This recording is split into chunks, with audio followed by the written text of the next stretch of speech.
Сезоната на предновогодишните прослави во Охрид е во полнек, но угостителите повторно се соочуваат со истиот проблем – недостиг на стручен кадар. Има потреба од секаков тип на персонал, од келнери, шанкери до готвачи, а многу тешко се наоѓаат и рецепционери.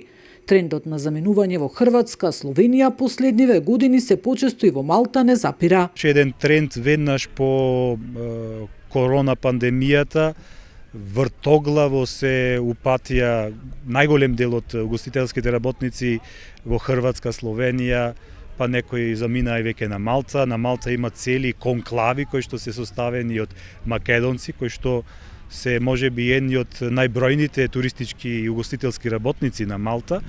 Истото тоа и за Хрватска. Хрватските угостители нудат повисоки плати за разлика од кај нас, иако веќе нивото како да се изедначува, можеби околу 25 до 30%.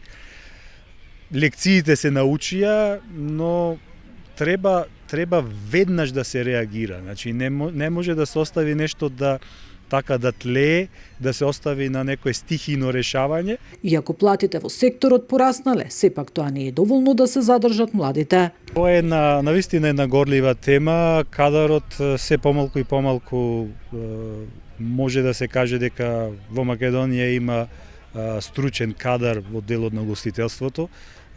Да не зборувам и во делот на гастрономијата, поради тоа што платите се доста ниски, беа ниски, веќе ето и платите се зголемуваат, но како да исчезна интересот, како да исчезна она заинтересираност на угостителскиот кадар да остане во рамките на нашата држава. Хотелиерите се жалат дека дејноста е загрозена поради недостигот на работна сила. Дел заминале надвор, оние пак кои што останали или смениле професија или веќе не сакаат да работат оваа дејност.